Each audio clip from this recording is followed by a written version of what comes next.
What's up, tribe? How you guys doing? Go ahead and hit that subscribe button. I hope you like this video. This is gonna be your Black Ink Crew review, season 7, episode 11.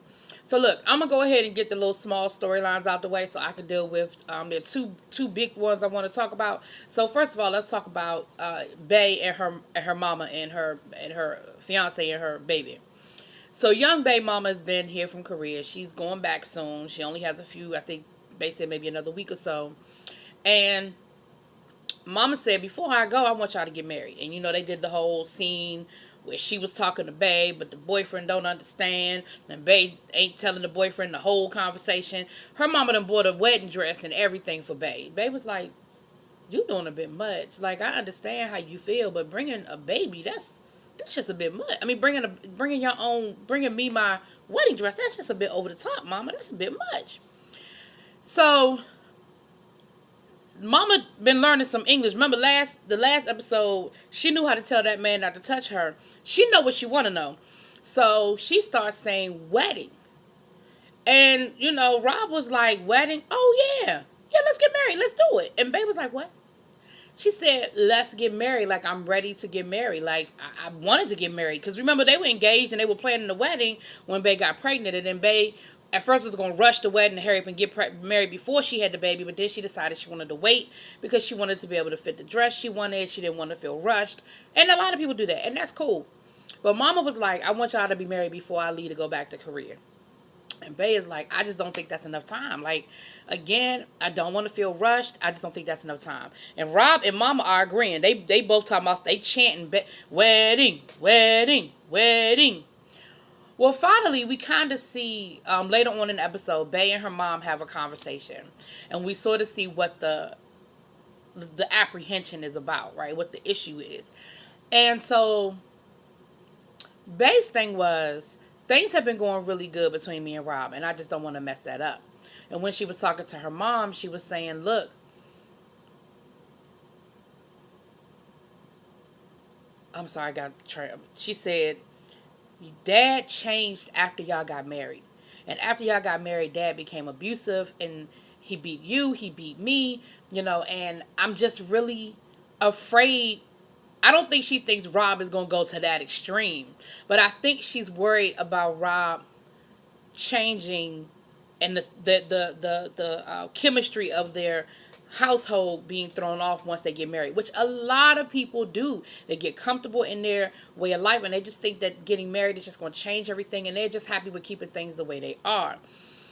And so her and her mom have a really deep conversation, and her mom felt really bad. She said, I feel bad if anything that I did is making you feel that way about marriage. Marriage is beautiful. Marriage is wonderful. Marriage is a great thing. I just married the wrong nigga. You know what I'm saying? Like, she was like, and so, they had a really touchy moment where they were crying and everything. But I think that's a very valid thought that Bae has, to say, look, we're cool right now. We got the baby. We're getting along. Everything is everything. And I'm just really afraid to mess that up. Because remember, Bae was even apprehensive about getting into a serious relationship when she first was starting to date him. It took her a while to even get to a comfortable point of moving in with him and all of that. So this is a whole process for her. Like, she really, truly is dealing with how she feels about relationships and things of that nature, So that was one, and that was important. I mean, I'm not saying these storylines aren't important. I'm just saying I won't get to the other stuff. Then we see Melody. Remember last week, Melody and her boyfriend broke up, and Melody is telling the shop in Caesar that she really needs some time. She told him that they broke up, and she said, "Look, I wilded out, like I lost it. Baby girl done shaved off her dreads, and she looks nice. She can rock that natural, that short shaved head look. She looks really nice." But she said, and see, and I've seen that happen too with a lot of spiritual people, that there's even something with the number 7, that people with dreads, like every 7 years, will cut them off and regrow them. Like, it's just energy in there, and you want to let go of whatever the bad energy was. And she was saying that she had some of, what's his name, Lilo, some of his dreads were sewn into hers. And she said she just didn't want anything connected. She didn't want any of that energy. And so I've seen women and men do that when they grow dreads and they have a big change of life and they cut all their dreads off. I've seen it happen before. And so with That's what's going on. And she told Caesar, I really appreciate everything you've done for me, but right now I really need to focus on getting myself together, making sure my baby is okay, getting us in a good place. Like, I just need to focus on me right now. And he understood it. He said he gonna miss her, and he said he felt a little hurt behind it, but he understood she had to do what she had to do. And he told her, he said, "You always welcome here." And she was just like, "Well, thank you for everything." He said, "Stop talking like this is it. Like, stop talking like we never gonna see each other again. Like, the door's always open. You do what you have to do to take care of your family, but come back, when you get everything together." So don't know if this is the last we're gonna see of Melody, but I wish her well. I really did like Melody. And they said that, her whole spirit, she had a certain spirit about her that they feel like they're gonna miss in the shop. So, there was that storyline, right? Okay. Then we have Donna. Now, Donna has a twin sister. They are, let me make sure I get it right, fraternal twins. Which, fraternal twins is when it's the two eggs. Maternal twins is when it's one egg and it splits. And that's where you get the identical twins, right? Am I saying that right? But anyway, they're not identical, but they are twins. And they favor each other. I mean, you can definitely tell that they're sisters. And so she's coming to meet Alex. Now, here's the thing. They're going out to lunch. It's her first time meeting Alex. Now, the sister was straight up coming left from day one. Like, she wouldn't hug Alex. She was shaking his hand. Then she, starts asking him all these questions. Now, a couple of the questions I felt were valid. First of all, Donna's track history ain't the best. Let's just start there.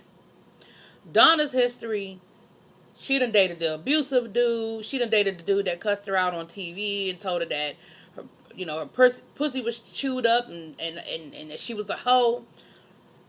Also, Alex is the dude that she was in the sex tape with in the bathroom. So her sister was like, so Donna was like, "You don't trust my judgment?" Her sister was like, "No, I don't." And she was like, "Well, what you mean?" She said, "Look, this is the dude that called himself the vagina slayer. This is the dude that we were in the sex tape with. Like, nah, I got some problems with this, and I need to ask him some questions." So from that point of view, I could see where she was coming from. And as a sister, I could probably feel like I would come there. Now, I don't know if I would have been so upfront on my very first meeting. I probably would have maybe given him a chance to show me some things and see where he was coming from. But I definitely would have some questions, and I definitely would come at him, I probably would have done it more respectful, but I probably would have asked some of them same questions. You my sister, and I'm going to look out for you. And you have made some really bad decisions in the past. In the recent past. Like, this ain't like, oh, in high school you was tripping. Last year. So, of course, Alex was like, whoa, like, whoa. Like, I feel like this is going really left. And Donna, so then she's going to say how many, I hear you have a son. And this is the other thing that I kind of agree with her with now. Donna and Alex have been dating for almost a year, but Donna hasn't met his son yet. That I feel like, now I understand that there are many different philosophies on people who have children, when they should let the children meet the person they're dating. There are a lot of philosophies on it, and my philosophy is do what works for you. That's the best I got. But this is what I'm going to say. It's been almost a year. Why hasn't your significant other met your son? Even in a casual setting. Like, let me take him to McDonald's and you come with us. Let's go to the movies. It don't have to be nuts and heavy. Or go to the park. It doesn't have to be anything hot and heavy. He doesn't have to be all, calling you mama, nothing crazy like that. But, so the sister was asking those questions. And again, I probably would feel the same way. This is where me and the sister split off. She starts asking him, well, do you pay child support? And, I don't feel like that's your business. I don't feel like that's your business. That is between him, the mother of his child. It ain't even Donna's business until they get married, because it can be your business from the point of view of you want to make sure this man takes care of his children. But it's not your business from the point of view of you all in, well, how much you pay, when you pay it, how it get there, who it get there from. Like, that ain't your business. Then she starts saying, so how much money do you make? That's not your business either. It's not. So that's where me and her sort of split. Like I said, at the beginning, I was with her. You looking out for your sister. You riding for your sister. But then you went left, boo. So her and Donna got into it. She walks up out the restaurant. She told me, I'll meet you back at the apartment. Donna meets her back at the apartment. They get into it again. And basically, Donna's coming from the point of view of, look, you were rude. Like, I get it that you were concerned about me. But one, you need to trust me that I'm I'm grown and I'm gonna make some good decisions. Two, you need to respect the fact that that is my relationship and you were out of pocket. They end up getting into an argument again. Donna put her ass out the apartment, told her, well, you find your own way home. You just find your own way home. So that was that. Okay, the two big stories. Let's talk about it. At the beginning of the episode, Sky calls and she's pretending like she's sick. She hacking and coughing on the phone, talking about some she ain't gonna be able to come in because she's sick. Well, for real, she and can he watch Genesis? Now, you done begged, pleaded, borrowed, stole for these kids, and now that they in your life, I see that hell. It seems like Caesar is spending more time with Genesis than you are, but that's a whole nother conversation. She's down in Miami looking at properties for her shop. Now, she gave Caesar the impression that she wasn't going to do the boutique. She never said point blank, I'm not going to do the boutique. But she did leave him with the impression that she wasn't going to do it. So in Caesar's mind, she's not doing the boutique. So she calls out sick, and he was like, see, that's what I'm talking about. She can't even show up for work here. How's she going to have a separate business? Because that's what she's doing right now. So she finds a place, she's Sky being Sky. She found a spot. She laying on the floor, talking about I gotta see if my chakras match, and she being Sky, right? She had this bad suit though. I love that suit she had on, that green and white. That I love that thing. That was beautiful. So she leases the spot. The spot is available immediately, so she agrees that she signs the lease, and she posts it on her Instagram. Now, it's supposed to be a secret. You done called out sick, but you posted it on Instagram. Now, she deleted it because she thought about it and said, oh shit, I'm not ready for Caesar to find out yet. Maybe I need to take it off. And of course Caesar sees it before she takes it down. Of course he does. And even if he hadn't seen it, somebody would have seen it and showed it to him, or he would have found out about it, or would have been reposted, or whatever the situation is. Once you put it out there, he was going to find out. So neither here nor there. So, of course, Caesar's mad. He throwing his phone. This man break more damn phones. He throwing the phone against the wall. And he talking about, I can't believe she's doing this to me. How's she going to do this to me? I've been there for her. I took her off. When I met her, she was living on the street. And I did this for her. And I did that for her. How dare she do this to me? And blah, blah, blah, blah. Now, Caesar.